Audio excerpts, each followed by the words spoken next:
Right, so I'm working on the top, and what I'm going to do is start working on a few detailed pieces that I'm going to need. This includes a couple of things. So what I'm going to make, first of all, I think, just use the splines tool, line, and just use the snaps tool.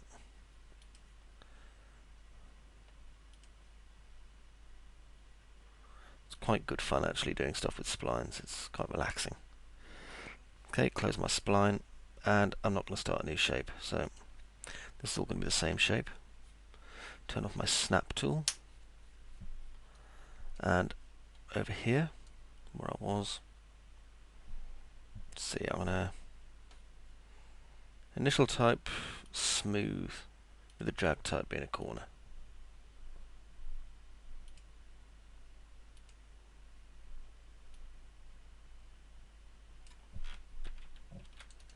Do that again. Didn't want to delete everything. There we go. Let's take out this bit.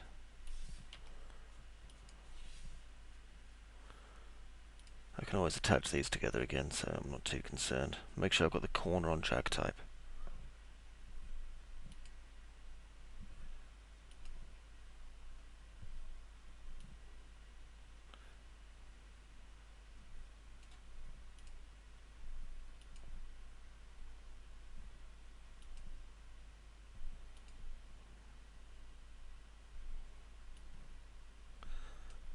There we go. Notice that when I click and drag, you see I get a much sharper shape, which is what I was after.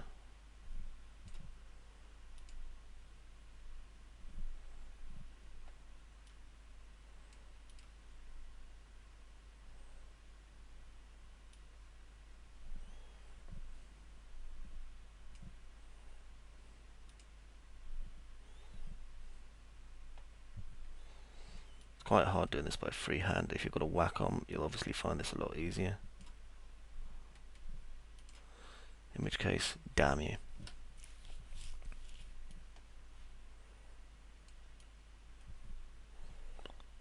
I'm just kind of trying to do this by eye and by memory, which is always a fun experience, and something that I never recommend.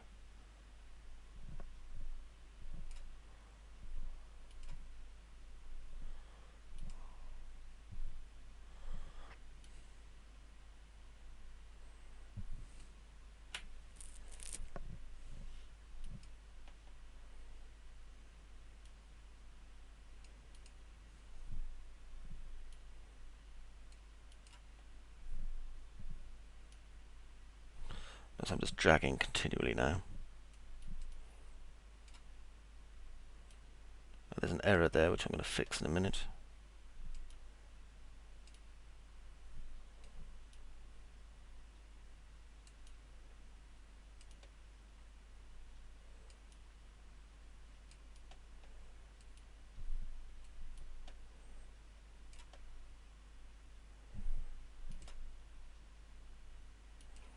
Close spline. Now I can do some edits.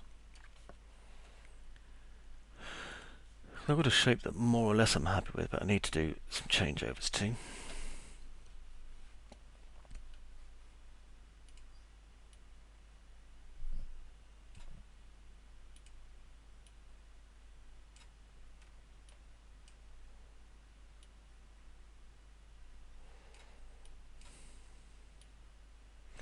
I'm really starting to get cross with this mouse that I'm using at the minute. There we go. The thing is, I'm on a very low budget, so I can't really justify buying myself a new one at the moment.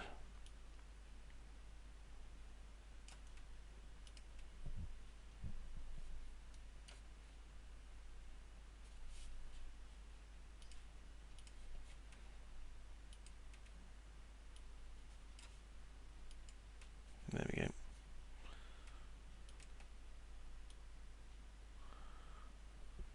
There. Let's change the way that the nose is going. It should be pointing out a little bit more. That's better. Bring this chin in a bit. There, that's fine. Now I can bring it to the right. Okay, that's good. Next, I'm going to create another spline. And this one's basically going to come off this one.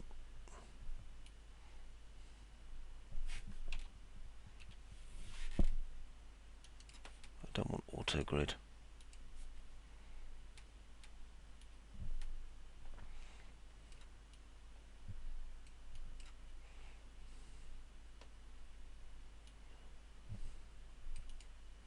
Make sure that I've got click drag for corner on, so it makes my job a lot easier.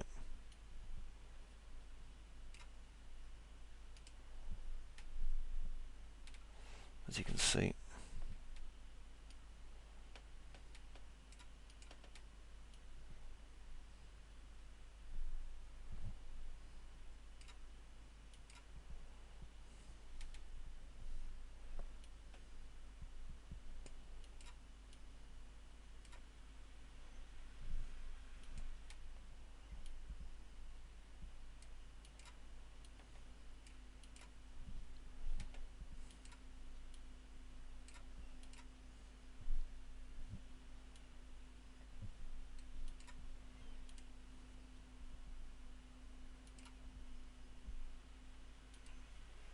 And close that spline. Okay, this gives us a chance to tidy this one up as well.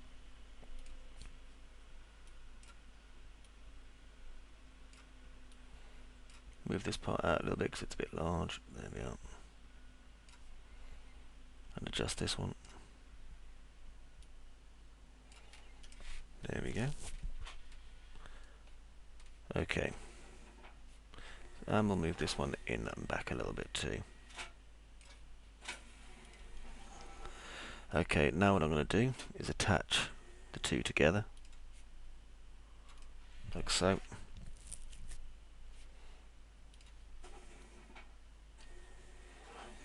And what we can do is actually boolean the two areas together, just using these boolean tools here.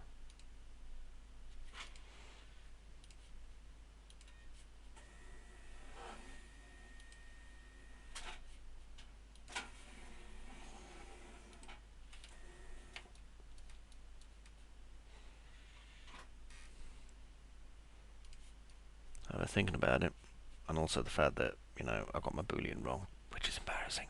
Nah, I'm only joking. Thinking about it, I'm probably going to do them separate, simply because I want to extrude them out at different heights to each other. Okay, so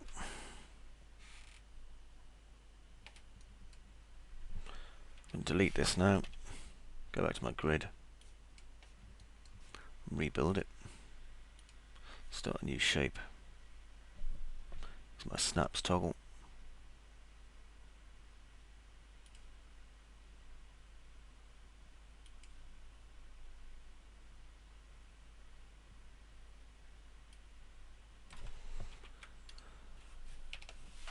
I'll use it corner to corner rather than initial type smooth as well. That'll save me doing what I just did there, which is screwing up. As I've said many times, however, I don't believe in, like, you know, going back over stuff. If you get it wrong first time, just keep going. And that way people see your mistakes and hopefully learn not to do them.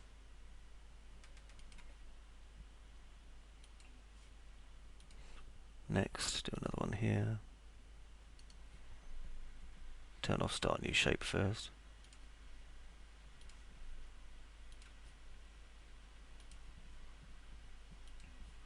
Close that one. Do some adjustment over here to these.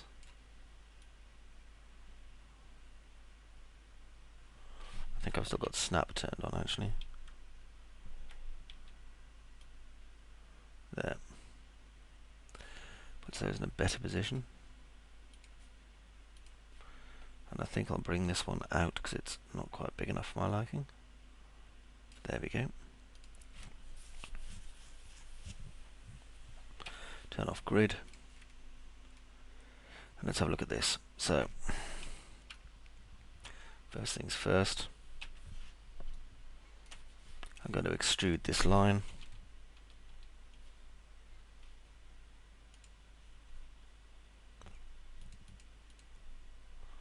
I'll extrude it about 1, like so. And show end result here, I can just check my interpolation. Maybe take my steps down a bit. There we go. Convert to editable polygon. Then I'm going to take this one and I'm going to extrude it too. Now if the last one was extruded by 1, I'm going to extrude this one by about 1.75. So it stands slightly proud of the original one. Like so. And actually change the interpolation on this one as well to about 4 or maybe 3. That's better. Don't need that many verts in it, you see. Now over here, another extrude, which will create that shape there. I'm going to have that about 1.25. Convert it to editable polygon.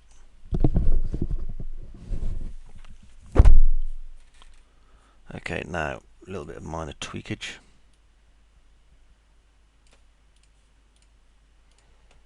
And let's look at these. I'm going to go around the other side of them.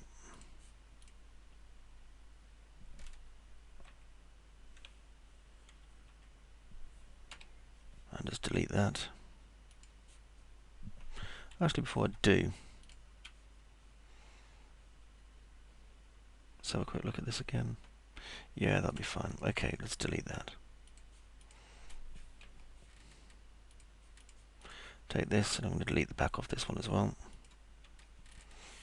Mainly force of habit.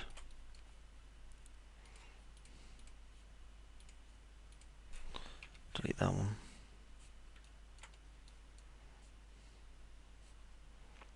And then if I grab here, do a quick ring, do an inset chamfer,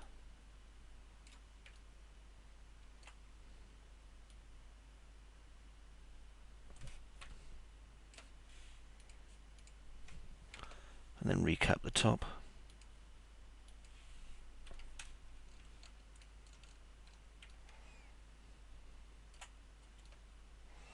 Yeah, didn't like that. I'll undo that then. That's what edge checks does to it. Not too bad. Adds in an edge by the looks of things. That's about it. I'll just use edge checks on it instead. Edge checks on this one. And I'll use edge checks on this too.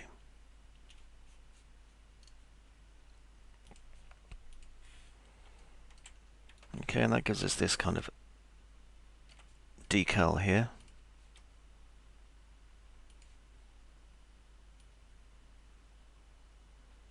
Let's change it until it fits here. And then what I'm going to do is just reset the transforms on this, simply because that was a non-uniform scale. And then I'm going to attach everything together.